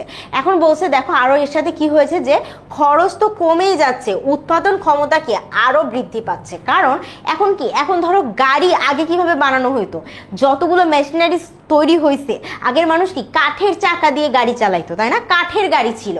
এখনকার গাড়ি দেখো BMW, রোভার, মানে কত দামি দামি গাড়ি আছে। সো এই সমস্ত গাড়িগুলো কি বিভিন্ন দামি দামি মেশিনারিজ দিয়ে তৈরি হচ্ছে। এতে কি হচ্ছে, মানুষের কষ্ট কমছে, আরো সুন্দর নিখুঁত গাড়ি বানানো হচ্ছে, এবং কি হচ্ছে, আরো সহজে ওদের ব্যবসা কিন্তু আরো বাড়তেছে। সো উৎপাদন ক্ষমতা এটাতে বৃদ্ধি পাচ্ছে এবং কি খরচ অনেক ক্ষেত্রেই কমে যাচ্ছে। এত মানুষজন বা এত বেশি তোমার লোকজন দিয়ে আসলে কাজ করানো লাগতেছে না, এর বদলে মেশিন ব্যবহার করতে পারতেছে। সো খরচ কমে যাচ্ছে, সময়ের ব্যবধান কমতেছে এবং উৎপাদন ক্ষমতা কি আরো বৃদ্ধি পাচ্ছে, আরো বেশি কাজ করতে পারতেছে। এটি ব্যবসায়ীদের কি করতেছে, পণ্য উৎপাদন, বিপণন, সেবা প্রদান, মজুদ নিয়ন্ত্রণ, এই সমস্ত কাজ করতে পারতেছে কি আরো ইজিলি কাজটা করতে পারতেছে। অ্যান্ড এটা ছাড়া আরো কি আছে দেখো, আইসিটির কিছু উপকারিতাও আমরা পড়তে পারি। কেমন উপকারিতা? যে খরচ কমতেছে, উৎপাদন বৃদ্ধি পাচ্ছে, এগুলো তো বললাম। নতুন বাজার সৃষ্টি করতেছে, ইন্টারনেট এবং সামাজিক যোগাযোগ মাধ্যমে ব্যবসায়ীরা কি করতেছে, তাদের ব্যবসা সারা বিশ্বব্যাপী পৌঁছে দিতে পারতেছে। এবং লাস্টে কি করতেছে, উন্নত যোগাযোগ ব্যবস্থায় নিয়ে আসতেছে, যেমন মোবাইল ফোন, ইমেল, ফ্ল্যাক্স, তারপর কি ইন্টারনেট, এগুলো কি উন্নত যোগাযোগ ব্যবস্থায় আসলে এটাকে নিয়ে আসতেছে। ওকে, সো সমস্ত কিছু যদি আমরা পড়ি, তারপরে দেখো আরো কিছু আছে, মজুদ নিয়ন্ত্রণ, অর্থাৎ কোনো কিছু তোমাকে হইতেছে এখানে স্টোর করতেছে। তো আগে যদি তুমি আলু, পেঁয়াজ এগুলো স্টোর করতে যাইতা, আগে কি ছিল এরকম কোল্ড স্টোর? ধরো তুমি গরমকালে গাজর খাইতে চাচ্ছ, গাজর কিন্তু শীতকালীন একটা ফল, এখন গরম আসতেছে, এখন কিন্তু তুমি আর আস্তে আস্তে গাজর পাবা না, তাই না? গাজর, টমেটো এগুলো কিন্তু আস্তে আস্তে নাই হয়ে যাবে, কারণ এখন শীত চলে গেছে, গরম আসতেছে। তো তোমার যদি এখন গরমকালে এগুলো খাইতে ইচ্ছা করে, এখন তুমি কি করো, এটা আমরা মজুত করি বা কোল্ড স্টোরে রাখি। ধরো এরকম একটা ঘরের মধ্যে এরকম এসির মতো মেশিন দেওয়া থাকে, যেখানে ঘরটা ঠান্ডা থাকে। সো ওইখানে আসলে এই সমস্ত জিনিসপাতি রাখা হয়। তোমার ফ্রিজটা চিন্তা করো, তোমার বাসায় ডিপ ফ্রিজ আছে না, বা ফ্রিজ আছে না, ফ্রিজের মধ্যে কি খাবার রাখলে কিন্তু খাবার অনেক দিন থাকে, নষ্ট হয় না। সেই রকমই কোল্ড স্টোরে আমরা কি করতে পারি, খাবার বা জিনিসপাতি মজুত করতে পারি, মানে সংগ্রহ করে রাখতে পারি, যেটা পরবর্তীতে ব্যবহার করা হচ্ছে। সো এটার জন্য কি হইতেছে, এটাই কিন্তু আইসিটির মাধ্যমে এই কাজটা করা হচ্ছে। নেক্সট হইতেছে আর কি আছে, উৎপাদন ব্যবস্থা। এটা তো বললামই যে আইসিটির কারণে কি সহজে সমস্ত কিছু উৎপাদন করতে পারতেছি। সো এগুলোর সাথেই আমাদের আরো যেটা আছে সেটা হচ্ছে মোবাইল ফোন। যে কোনো স্থানে অবস্থায় ব্যবসায়ীদের একে অপরের সাথে যোগাযোগ করার সুযোগটাও সৃষ্টি করতেছে কে, আমাদের আইসিটির মাধ্যমে। ফ্যাক্স করা, ইমেইল করা, এগুলো কিন্তু যোগাযোগের বিভিন্ন উদাহরণ। অ্যান্ড নেক্সট যদি আমরা চলে যাই, যেটা কি এটা সঠিক হিসাব রাখতে আমাদের সহায়তা করতেছে। আমাদের মানে আগের জন্য হিসাব করে কি খাতা কলম দিয়ে লেখা রাখতো, এখন কি তা লাগে না। তো এখন আমরা এক্সেল শিট ব্যবহার করি, আমরা কম্পিউটারে, মাইক্রোসফটে বিভিন্ন আছে, ইভেন কিছু সফটওয়্যারও আছে যেগুলো দোকানের হিসাব রাখতে সহায়তা করে, তাই না? এখন আমরা দেখো সুপার শপগুলোতে গেলে কি করে, ওরা কিন্তু আমাদের একদম বিল করে দেয়, মানে বিলটা দিয়ে দেয়। এন্ড বিলটা কি, বিলটা একদম কম্পিউটারে টাইপ করা বিল, অর্থাৎ ওরা একটা হিসাব রাখতেছে যে এই খাবার এতগুলো গিয়েছে এবং এই খাবারের জন্য এত কাস্টমার পে করেছে, ঠিক আছে? তো সমস্ত কিছু ওদের সুন্দরভাবে সঠিকভাবে হিসাবটা থাকতেছে। সো এটা কিন্তু তোমার ব্যবসার ক্ষেত্রে তোমার সমস্ত কিছু অনেক ইজি করে দিয়েছে। লাস্ট হচ্ছে বিপণন। বিপণন মানে হচ্ছে বিক্রি, অর্থাৎ তোমার বিক্রি বার্তাও কিন্তু বাড়িয়ে দিয়েছে। আগেই বলেছি সামাজিক যোগাযোগ মাধ্যম থেকে শুরু করে এই টিকটক, ফেসবুক এগুলো ছাড়াও আরো বিভিন্ন ওয়েবসাইট আছে, যেমন ধরো আমাদের কি আছে, আমাদের দারাজ আছে, তাই না? দারাজের মাধ্যমে কিন্তু আমরা কেনাকাটা করতে পারি, দারাজ আছে। আবার ফুড পান্ডার কথা চিন্তা করো, তাই না? ফুড পান্ডা দিয়ে আমরা কি খাবার অর্ডার করতে পারি। আবার আরো কি আছে, আলিবাবা আছে, আলিবাবা এক্সপ্রেসে কি, আলিবাবাও কিন্তু দারাজের মতো। আমরা চাইলে এখানে এগুলোতে কি করতে পারি, বিদেশের প্রোডাক্টও আমরা অর্ডার করতে পারি, তারা একদম আমাদের বাসায় এসে দিয়ে যায়, আমরা জাস্ট নিয়ে টাকাটা দিয়ে দিই। সো এই যে ব্যবসা বিক্রিটাও কিন্তু আইসিটির কারণেই বেড়ে গিয়েছে, তাই না? ওকে, আর লাস্টে কি আছে দেখো, বিক্রয় ব্যবস্থা কেনা, মূল সংগ্রহ, এগুলোতে একই কথাই একটু জাস্ট ঘুরিয়ে লেখা হয়েছে। অ্যান্ড এইবার যদি আমরা পাঠ নাম্বার 5-এ চলে আসি, পাঠ নাম্বার 5-এ আমাদের কি আছে চিন্তা করো। সরকার দেশের গুরুত্বপূর্ণ একটি প্রতিষ্ঠান যা জনগণের জন্য সৃজনশীল কর্মসংস্থান এবং দারিদ্র্য দূরীকরণের জন্য নানা উদ্যোগ গ্রহণ করে থাকে। আচ্ছা, সরকারের কাজগুলোকে প্রথাগতভাবে সম্পূর্ণ করা হলেও বর্তমান যুগে তথ্য যোগাযোগ প্রযুক্তির প্রয়োগ সরকারি কার্যক্রমে বিপ্লব ঘটিয়েছে। সো আমাদের সরকারের যে কাজগুলো আছে, সরকারি কি কি কাজ, আমাদেরকে বিভিন্ন রকম সেবা প্রদান করা, বা ধরো আমাদেরও বিভিন্ন সরকারি কাজ থাকে, আমাদের পাসপোর্ট তৈরি করা, জন্ম নিবন্ধন বানানো, আমাদের যে বোর্ডের এক্সাম দিব আমরা, তাই না? এক্সামের সময় আমাদের রেজিস্ট্রেশন করা, এগুলো কিন্তু সরকারের কাজ বা সরকার থেকে আসে, তাই না?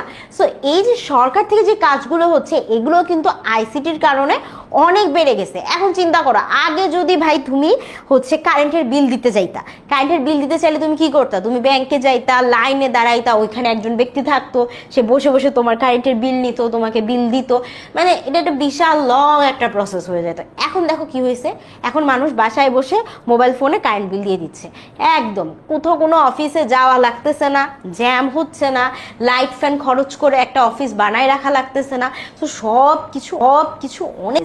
সো কিসের জন্য? এটা হইতেছে আমাদের আইসিটির ব্যবহারের জন্য, বুঝতে পারছি?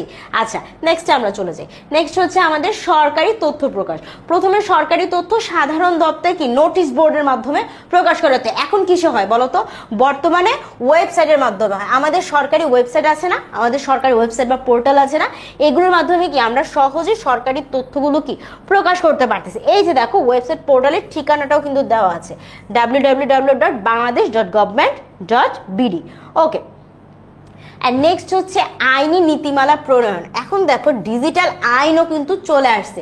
সো ইন্টারনেটের মাধ্যমে মানুষের মানে জনগণের একদম ধরো মতামত নেওয়া থেকে শুরু করে কল সেন্টারের মাধ্যমে কি করতে পারে, তাদের মতামত প্রদান করতে পারে, এবং সবকিছু মিলে একটা দারুণ একটা নীতিমালা বা আইন প্রয়োগ করা হয়েছে, যাতে দেশের আইন কঠোর হচ্ছে এবং সবার কাছে স্পষ্ট হচ্ছে।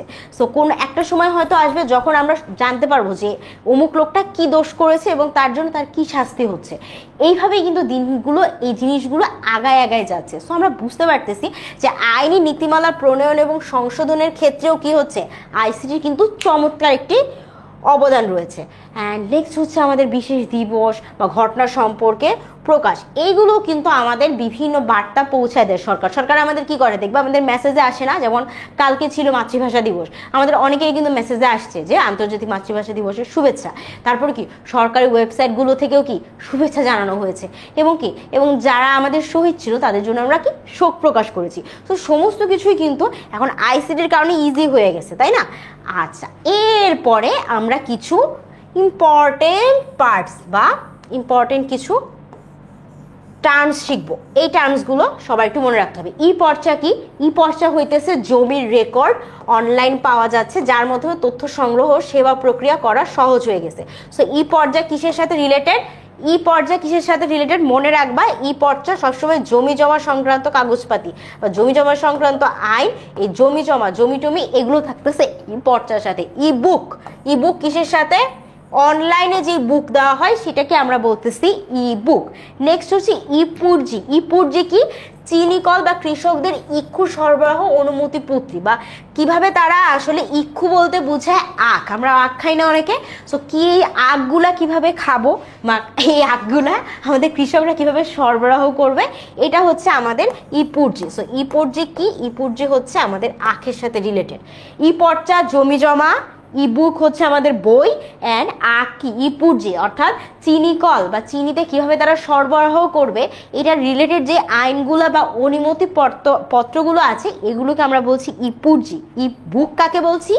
অনলাইনের যে বুক, মনে রাখবা ইবুক এমন একটা জিনিস যেখানে চাইলে হাজার হাজার বই রাখা যায়। সো ইবুক একটা হচ্ছে আমাদের অনলাইন বই বা ইন্টারনেটের বই। অ্যান্ড লাস্ট হচ্ছে আমাদের ই পর্চা অর্থাৎ জমি জমার রেকর্ড যে এখন অনলাইনে পাওয়া যাচ্ছে, ইভেন অনলাইনে ম্যাপও দেখিয়ে দেয় যে ম্যাপের এই জায়গাটা এই জমির নাম্বার এটার মালিককে। সো সমস্ত কিছু এখন অনলাইনে পাওয়া যাচ্ছে। সো এই যে সমস্ত কিছু অনলাইনে পাওয়া যাচ্ছে এদের প্রত্যেকটা একটা করে টার্মস, এই টার্মসগুলো মোস্ট ইম্পর্টেন্ট পরীক্ষার জন্য, কারণ এগুলোই কিন্তু পরীক্ষায় আসে অ্যান্ড এখান থেকে এমসিকিউ আসে, ইভেন কোয়েশ্চেনও আসে অনেক সময়। ঠিক আছে, আচ্ছা নেক্সট আমাদের কি আছে দেখি। নেক্সট হচ্ছে ইলেকট্রনিক স্বাস্থ্যসেবা, টেলিমেডিসিন সেবা, মানে যার মাধ্যমে কি সবার কাছে, দেশের সবার কাছে স্বাস্থ্যসেবা পৌঁছানো যায়। অ্যান্ড কি একটা হচ্ছে মোবাইল ফোনে হাসপাতাল সম্পর্কিত যে সকল অভিযোগগুলো আছে এটা তুমি কিসের মাধ্যমে জানাতে পারো? তুমি তোমার মোবাইল ফোনের SMS বা কি স্বাস্থ্যসেবা সম্পর্কিত এইভাবে কি তুমি অভিযোগগুলো জানাতে পারো। এই যে সমস্ত কিছু সুস্থতা এবং স্বাস্থ্যতা সমস্ত কিছুই কিন্তু এটার সাথে রিলেটেড। অ্যান্ড লাস্টে আমরা কি করতে পারি? আমরা আয়কর রিটার্ন দিতে পারি। আয়কর রিটার্ন ব্যাপারটা কি জিনিস? আয়কর রিটার্ন জিনিসটা কি? আমরা দেশকে ট্যাক্স দিই, আমরা দেশের থেকে অনেক সার্ভিস নেই, সো আমরা আমাদের বেতনের একটা পার্ট দেশকে বা সরকারকে দিয়ে থাকি। তো সরকার সেই পার্টটা দিয়ে কি করে? বিভিন্ন জায়গায় ব্রিজ বানায়, তারপর অনেক শিক্ষার্থীরা যারা পাবলিকে পড়ে তাদের শিক্ষার ক্ষেত্রে অনেক তো কম খরচ হয়, সো বাকি যা খরচটা থাকে সেটা সরকার ওদেরকে দেয়। সরকার কোথা থেকে টাকা পায়? এই যে আমরা আয় দেই বা আয়কর দেই, অর্থাৎ আমাদের ট্যাক্সটা দেই। এই ট্যাক্সের বাংলা হচ্ছে আয়কর। তো আয়কর রিটার্ন মানে বোঝাচ্ছে যে তুমি ট্যাক্স দিবা, তোমার আয়ের একটা অংশ সরকারকে দিবা। সো এই যে তুমি সরকারকে একটা অংশ দিবা এটাকে বলা হচ্ছে আয়কর। ওকে, অ্যান্ড দেন হচ্ছে ফাইনালি আছে আমাদের টাকা স্থানান্তরের ক্ষেত্রে আমাদের মোবাইল ব্যাংকিং, যেমন বিকাশ, নগদ, এগুলো দিয়ে তুমি ইজিলি টাকা এক জায়গা থেকে আরেক জায়গায় পাঠাইতে পারবা। তারপর কি electronic money transfer system and public পরিষেবা, সরকারি বিদ্যুৎ, পানি, গ্যাস বিল, এইগুলো সমস্ত ভোগান্তি নাই, আর কোনো ভোগান্তি কিন্তু নাই, কোনো ভোগান্তি নাই, ইজিলি তুমি সমস্ত কিছুর বিল পে করতে পারতেছো। তো সব মিলে আমাদের সমস্ত জীবনটাই, হ্যাঁ আমাদের পুরো জীবনটাই সহজ করে দিয়েছে আমাদের আইসিটি। ঠিক আছে, সমস্ত কিছু আমাদের সহজ করে দিয়েছে আইসিটি। ওকে, সো এখন হচ্ছে আমরা কয়েকটা সেবা কাজের জন্য অতীত, বর্তমান এবং ছক আকারে দেখানো হয়েছে। যেমন দেখো, কাজের নামের ছাড়পত্র, কোনো একটা নামের জন্য যখন তুমি এটার মানে আবেদন করতাম তখন কি লাগতো? কমপক্ষে 7 দিন লাগতো। এখন কত লাগে? এখন মাত্র 30 দিন লাগে। নিবন্ধন করতে কত লাগতো? আগে 30 দিন লাগতো, এখন কি লাগে? এখন মাত্র 4 দিন লাগে। কোনো কিছুর ফি প্রদান করতে, ঠিক আছে, কোনো একটা পরীক্ষার জন্য ফি প্রদান করবা, ভোর থেকে লাইনে দাঁড়ায় থাকতো, ফর্ম তোলা লাগতো। এখন কি? এখন ব্যাংকের মধ্যে তাড়াতাড়ি তুমি করতে পারো, অনলাইনে হয়ে গেছে। নিবন্ধন অফিসে যাতায়াত কমপক্ষে 5-6 বার করা লাগতো। তোমার যদি জন্ম নিবন্ধন হয়, পাসপোর্টে নিবন্ধন হয়, যার জন্য হয়, 5 থেকে 6 বার তোমার ওখানে যাতায়াত করা লাগতো। ভেরিফিকেশন থেকে শুরু করে ছবি তুলো একবার, সাইন করো একবার, বহুত কাজ ছিল। এখন কি? এখন একবারও যাওয়া লাগে না, এখন জাস্ট বাসায় বসে সব হয়ে যায়। বুঝতে পারতেছি না আমরা? সো এই তো এইভাবেই কিন্তু আমাদের সমস্ত কিছু ইজি হয়ে গিয়েছে। অ্যান্ড এইবার আমরা এমসিকিউতে একটু খেলি, দেখি আমরা এমসিকিউর অ্যান্সার কয়টা করতে পারতেছি।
কি বলছে বলো তো, সরকারি তথ্য প্রকাশের জন্য কোন মাধ্যম ব্যবহার করা হয়? কোন মাধ্যম? সংবাদপত্র, টেলিভিশন, রেডিও, ওয়েবসাইট, কোনটা হবে বলো তো?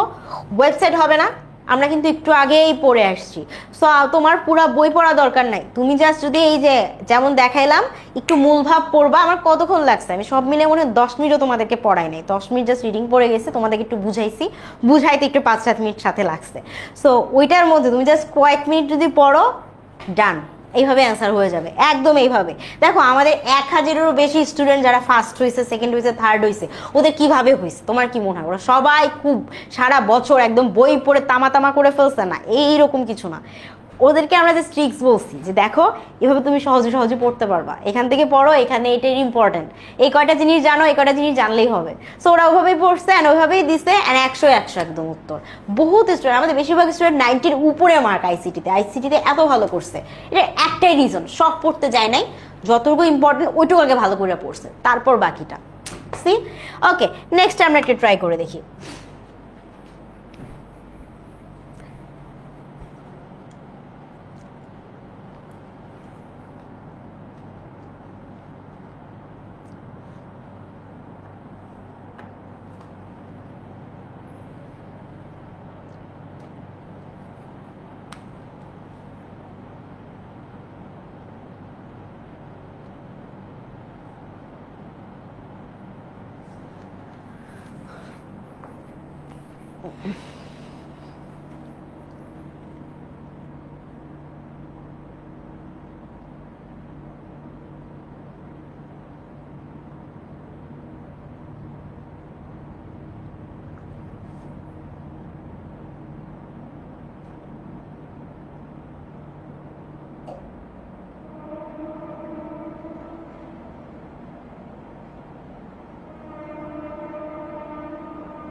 কি বলছে বলো তো? বাংলাদেশ সরকারের জাতীয় ওয়েব পোর্টালের ঠিকানা কি? কি কি আছে? বাংলাদেশ www.bangladesh.government.bd, তারপর হচ্ছে bangladesh.gov.bd, BGDD, হ্যান ত্যান বহুত কিছু আছে। কি হবে? আমরা কিন্তু একটু আগেই পড়ে আসছি, অ্যান্সার ছিল এ নাম্বার, তাই না? অ্যান্সার কি ছিল? অ্যান্সার ছিল এ নাম্বার। সব নাই, আবার বলতেছি, ইম্পর্টেন্ট পার্ট পড়ো, কমন পাবা, অনেক কমন পাবা। সব পড়ে কমন পাওয়াটা অনেক কঠিন, কিন্তু কিছু ইম্পর্টেন্ট পার্ট পেয়ে কমন পাওয়া, মানে পড়ে কমন পাওয়াটা সহজ। জাস্ট যতটুকু পড়বা, বুঝে পড়বা, ওইটা ভালো করে প্র্যাকটিস করবা, 100-100। আসো নেক্সটে যাই আমরা, এটা একটু অ্যান্সার দিই আমরা।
কি বলেছে বলো তো, কোন প্রযুক্তির মাধ্যমে জনগণের মতামত গ্রহণ করা যায়? কল সেন্টার ছিল, টেলিভিশন ছিল, সংবাদপত্র ছিল, বিজ্ঞাপন ছিল। আমরা কিন্তু একটু আগে পড়ে আসছি, উত্তরটা কি হবে বলো তো? কল সেন্টার ছিল। আচ্ছা, নেক্সট আমরা একটু ট্রাই করি।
দেখো তো কি বলছে, সরকারি ঘোষণা জনগণের কাছে পৌঁছানোর জন্য কোন মাধ্যমটি ব্যবহার করা হয়। এটাও কিন্তু আমরা পড়ছি।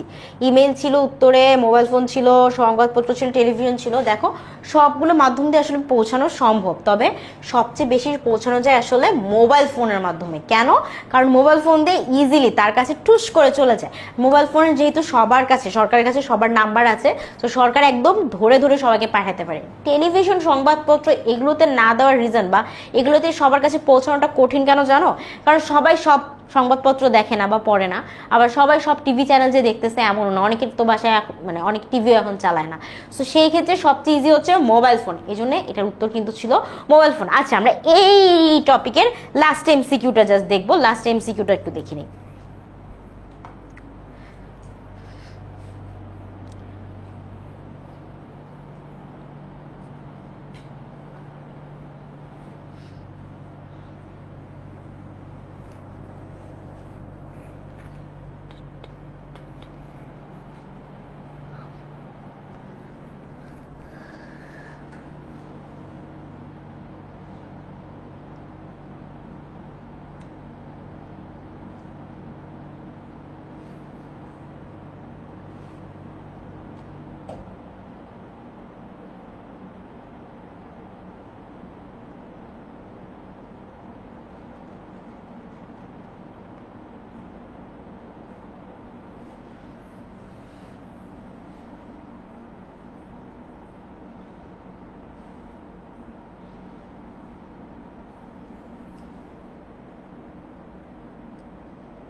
কি ছিল বলতো?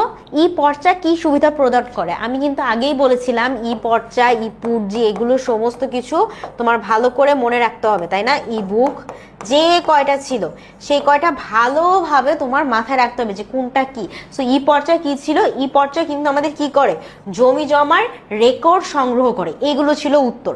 ওকে, সো যারা পেরেছি তারা তো পেরেছি, যারা পারি নাই তারা আমরা নেক্সটের জন্য আবার ট্রাই করি, ভালোভাবে প্রিপারেশন নিয়ে কিন্তু পড়তে হবে। ওকে। দেখো পার্ট 6 যেটা আছে, পার্ট 6 এর গুরুত্বপূর্ণ কিছু বিষয় আছে। গুরুত্বপূর্ণ বিষয়গুলো কি কি, যে ডাক্তারদের তথ্য প্রযুক্তির সাহায্যে কি করতে পারে, আধুনিক ডাক্তাররা কি করতে পারে, রোগীদেরকে স্বাস্থ্য সংক্রান্ত তথ্য নিখুঁতভাবে সংগ্রহ করে সঠিক চিকিৎসা প্রদান করতে সক্ষম হচ্ছে। সো ডাক্তাররা কি করতেছে, তথ্য প্রযুক্তির সাহায্যে একদম নিখুঁত যেই ধরনের স্বাস্থ্য সংক্রান্ত প্রবলেমগুলো আছে একটু বের করতে পারতেছে। নেক্সট হচ্ছে আমাদের টেলিমেডিসিন। রোগীরা এখন চাইলে কি করতে পারে, দূর থেকে ফোনের মাধ্যমে ডাক্তারের সঙ্গে পরামর্শ করতে পারে। সো একজন বিখ্যাত একজন ডাক্তারের কাছে তুমি সার্ভিস নিতে চাইতেছো বা তার সাথে একটা অ্যাপয়েন্টমেন্ট চাচ্ছ, তো সে হয়তো আমেরিকা আছে, তুমি বাংলাদেশ থেকে তুমি কি করবা, তুমি অনলাইনের মাধ্যমে তার সাথে যুক্ত হয়ে যাওয়া, ঠিক আছে। ভিডিও করে তুমি তোমার প্রবলেমগুলো বলবা, ডাক্তার তোমাকে প্রেসক্রিপশন লিখে দিবে, তুমি ওই অনুযায়ী ওষুধ নিবা।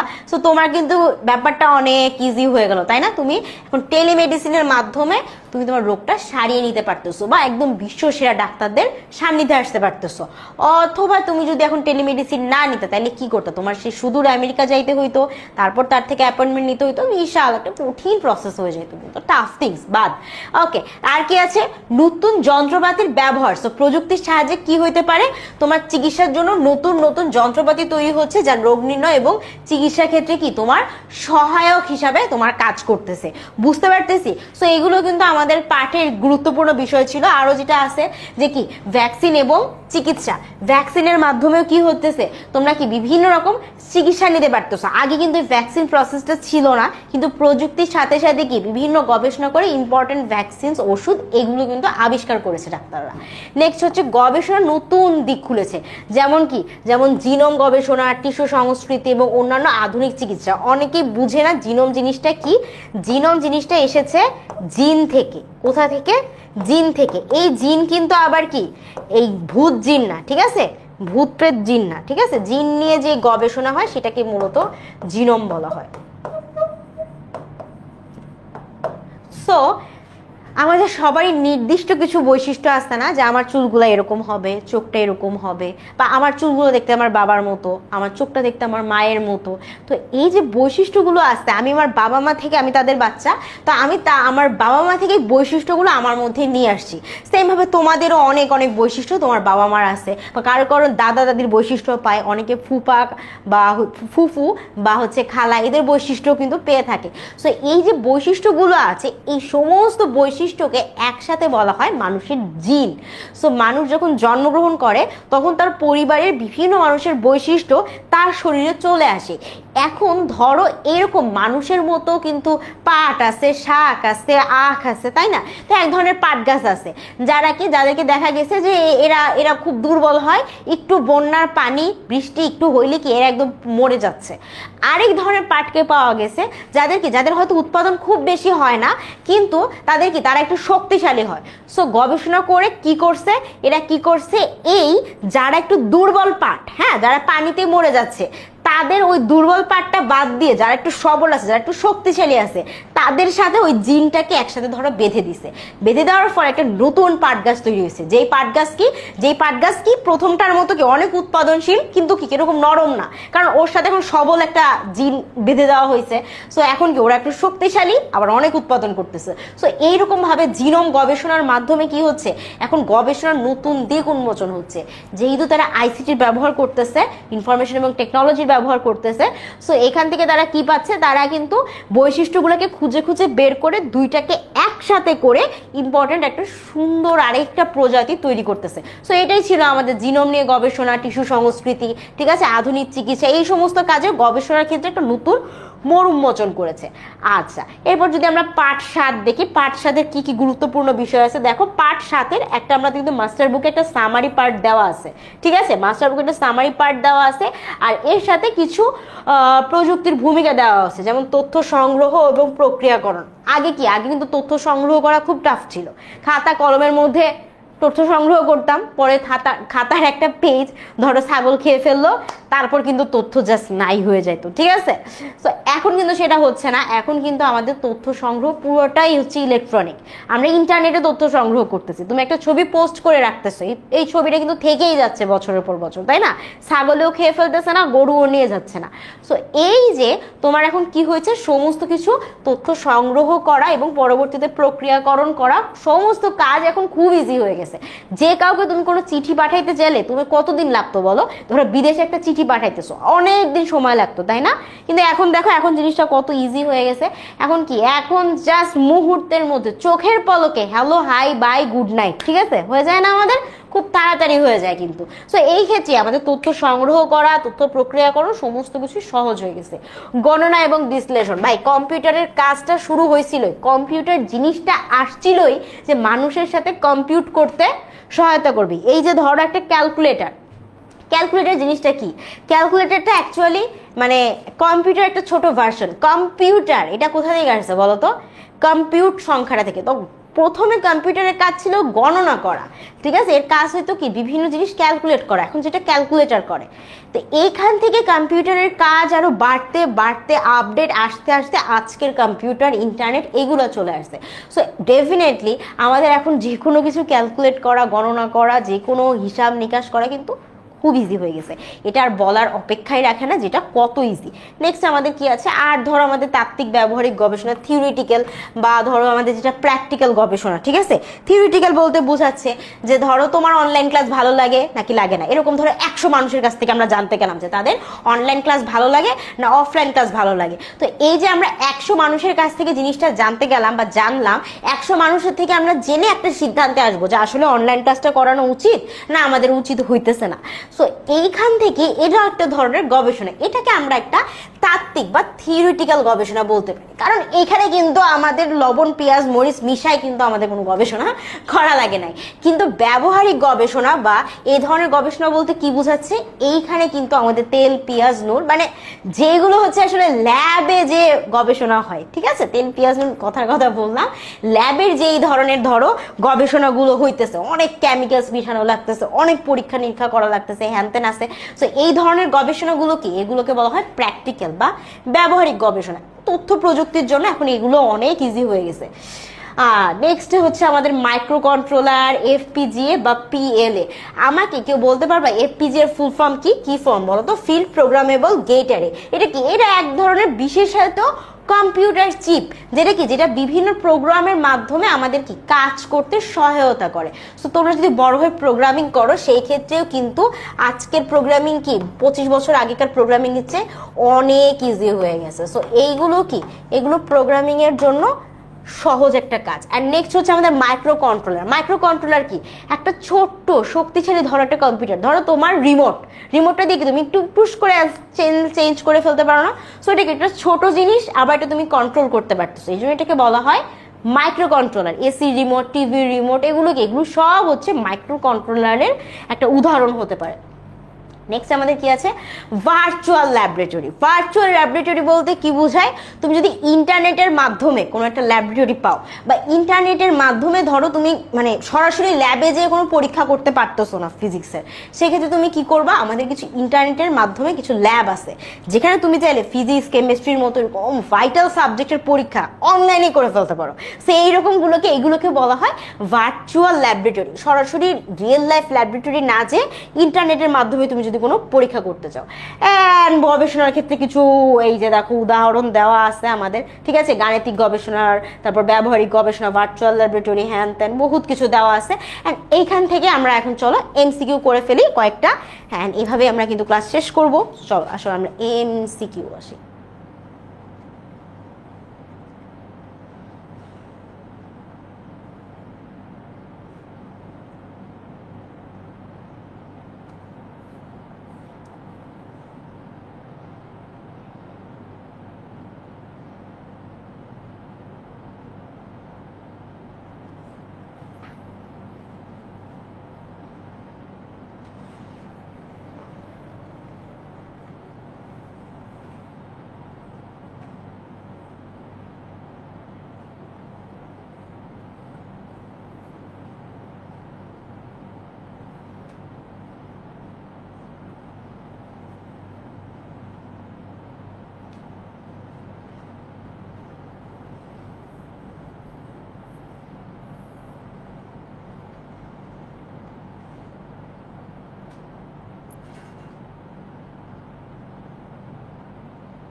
কি বলছিল, টেলিমেডিসিন কি আমরা কিন্তু মাত্র পড়ে আসছি তাই না? তাহলে এটা কি পড়ছিলাম আমরা, ওই যে আমেরিকার ডাক্তারের কাছ থেকে নিব, তাহলে কি এটা দূর থেকে চিকিৎসা সেবা প্রদান, হাসপাতাল নির্ণয়, রোগ নির্ণয় প্রক্রিয়া এইসব কিন্তু একটাও হবে না। ঠিক আছে, উত্তর কি ছিল? উত্তর ছিল আমাদের এ নাম্বার। যারা যারা এ দিয়েছো তারা সঠিক অ্যান্সার দিয়েছো। আমরা নেক্সট ট্রাই করে দেখি। দেখো, কোন যন্ত্রটি রোগীর শরীরের ভিতরে ছবি তৈরি করতে সহায়তা করে? কোনটা হবে বলো তো?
কি বলছে, কোন যন্ত্রটি রোগীর শরীরের ভিতরে ছবি তৈরি করতে সহায়তা করে? অর্থাৎ ধরো আমার হাতের ভিতরে আমি হাড্ডি ভেঙে গেছি, ঠিক আছে, সেটা এখন দেখা যাচ্ছে না, তাহলে এমন একটা মেশিন লাগবে যেটা আমার ভিতরে হাড্ডির কি অবস্থায় এইটা বের করে দিবে।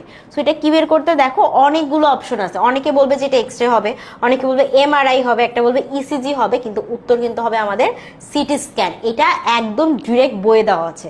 সো বইয়ে যেটা অ্যান্সার আছে এটাই কিন্তু আমরা বলবো, কারণ আমাদের পরীক্ষার অ্যান্সার এক্সপেক্ট এটাই করবে, এটাই এক্সপেক্ট করবে। সো অ্যান্সার কিন্তু তোমার এটাই দিতে হচ্ছে, অ্যান্ড এই জন্য আমাদের মাস্টার বুকেও অ্যান্সার একদম এটাই দেখানো রয়েছে। ঠিক আছে, ওকে, নেক্সট আমাদের কি আছে দেখি।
কি বলছে দেখো তো, ডাক্তাররা তথ্য প্রযুক্তির সাহায্যে কোন কাজটি করতে পারেন?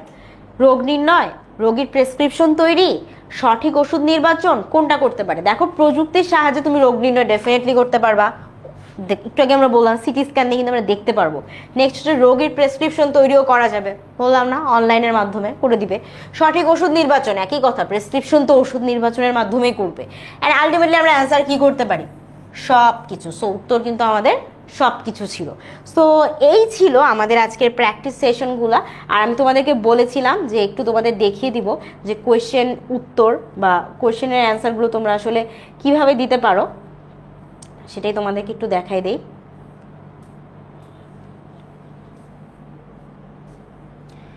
যেমন ধরো একটা প্রশ্ন দিয়ে দেখাই, তথ্য যোগাযোগ প্রযুক্তি কিভাবে কর্মসংস্থানের সহায়তা ভূমিকা পালন করে? কিভাবে করে দেখো উত্তরটাতে কি আছে, এই যে দেখো আমাদের উত্তর। প্রথমে কি বলছে, তথ্য যোগাযোগ প্রযুক্তি কর্মসংস্থানের ক্ষেত্রে গুরুত্বপূর্ণ ভূমিকা পালন করে। প্রযুক্তির ব্যবহার মানুষের দক্ষতা বাড়ায় এবং নতুন কাজের সুযোগ তৈরি করে। একটা একটা করে আসি। প্রথম যে লাইনটা দিছে, প্রথম লাইনটা দেখো, তথ্য যোগাযোগ প্রযুক্তি কর্মসংস্থানের ক্ষেত্রে গুরুত্বপূর্ণ ভূমিকা পালন করে। প্রশ্ন কি ছিল? কিভাবে কর্মসংস্থানের ক্ষেত্রে সহায়ক ভূমিকা পালন করে? প্রথম কাজ হচ্ছে প্রশ্নের উত্তর দেওয়ার সময় 1 নাম্বার বা প্রথম লাইনে যেটা করতে হবে যে তুমি কি বলবা, তুমি তোমার মতটা প্রকাশ করবা বা একমত হবা ওদের সাথে, একমত হওয়ার পরে অ্যান্সার দিবা। ফার্স্ট লাইনে ডেফিনেটলি এটা করতে হবে যে তোমাকে একমত প্রকাশ করতে হবে। আর এই যে আমি দেখতে পাচ্ছি কমেন্ট সেকশনে অনেক উল্টাপাল্টা যাচ্ছে, সো যে কোনো সময় তোমাদেরকে ব্যান করে দেওয়া হবে অফিস থেকে, নাথিং টু, মানে আমার কিছু করার নেই এখানে, কারণ আমি তো এখানে ক্লাস নিতেছি। ওই যে ওখান থেকে কেউ তোমাদের কমেন্টগুলো দেখবে আর আস্তে আস্তে তোমাদের ব্যান করতে থাকবে। ব্যান করা মানে হচ্ছে যে যারা আমাদের ক্লাসে দুষ্টামি করে তাদেরকে এই যে এরকম করে কমেন্ট করা অফ করে দেয়। সো কমেন্ট করা অফ করা মানে হচ্ছে তুমি আর কমেন্ট করতে পারবে না, ক্লাসে দুষ্টামিও করতে পারবে না, বাকিদেরকে সহজে পড়তে দিবে। আসো, সো কি হইলো, তথ্য যোগাযোগ প্রযুক্তি কিভাবে কর্মসংস্থান ভূমিকা পালন করে। প্রথম লাইনে তুমি একমত প্রকাশ করলে যে ভাই প্রশ্নের সাথে আমি একমত। আচ্ছা, এরপরে হচ্ছে প্রযুক্তির ব্যবহার মানুষের দক্ষতা বাড়ায় এবং নতুন কাজের সুযোগ তৈরি করে দেয়। আরো একটা বললা যে এখন কিভাবে, এখন তুমি উত্তর দিচ্ছ কিভাবে, একটা বললা যে দক্ষতা বাড়ায়, আর কি বললা যে নতুন কাজের সুযোগ তৈরি করাতে, 2টা পয়েন্ট দিলা।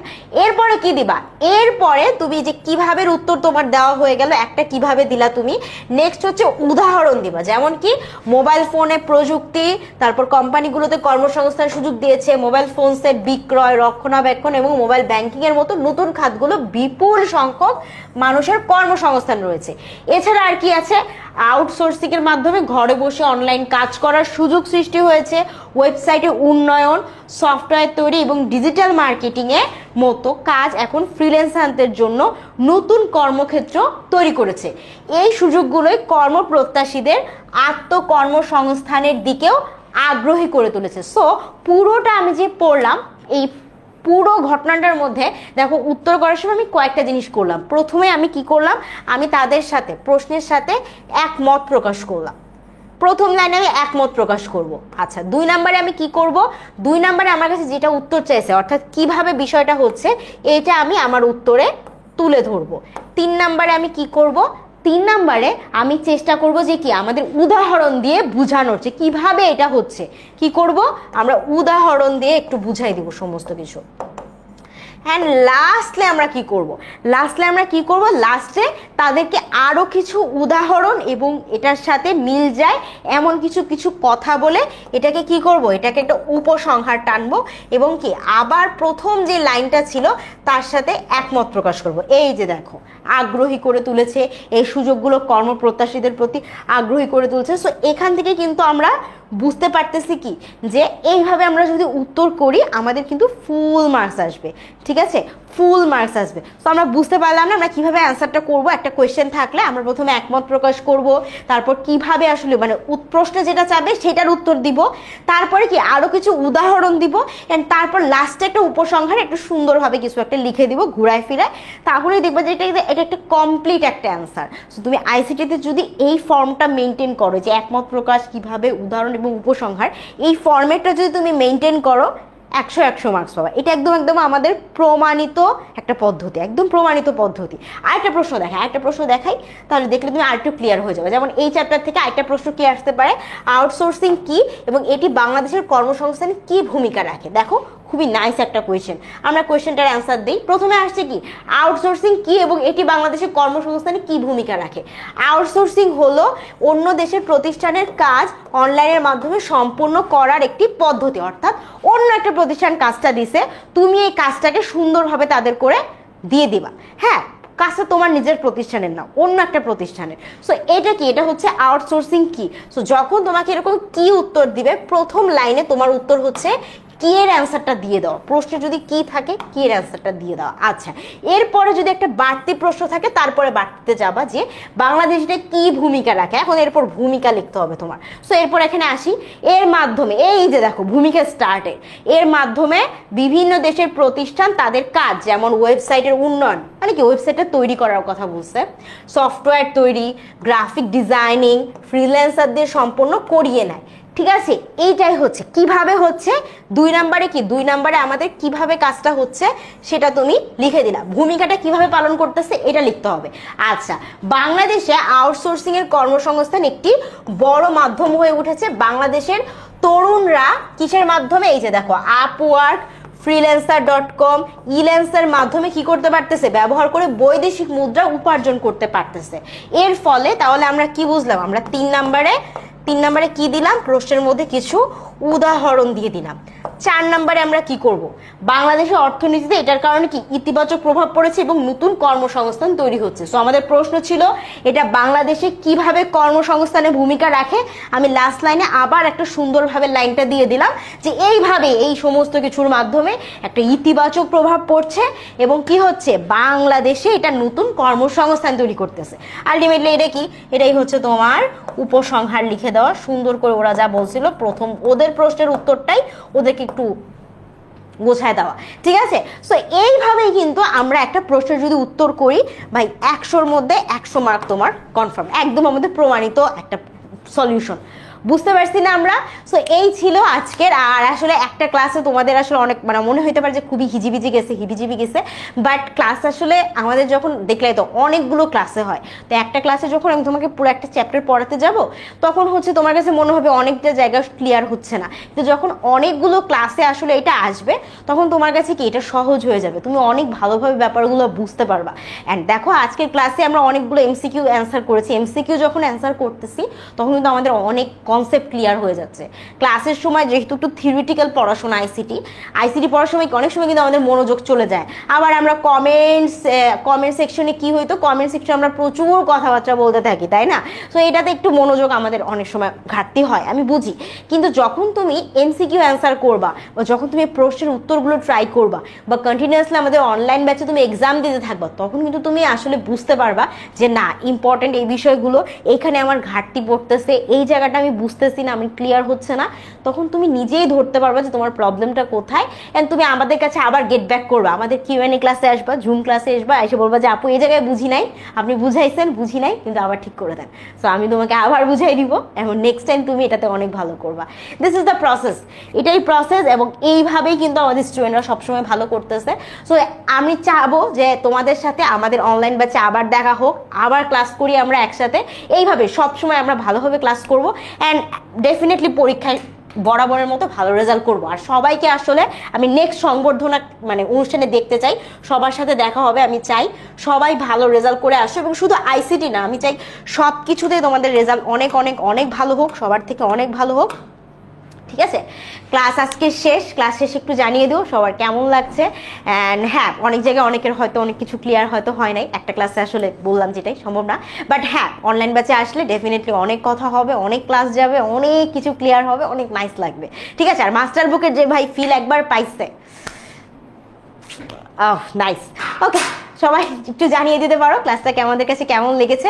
অ্যান্ড এই আজকের ক্লাস এখানেই থাকলো, সবাই ভালো থাকো, সুস্থ থাকো, আসসালামু আলাইকুম, শুভরাত্রি।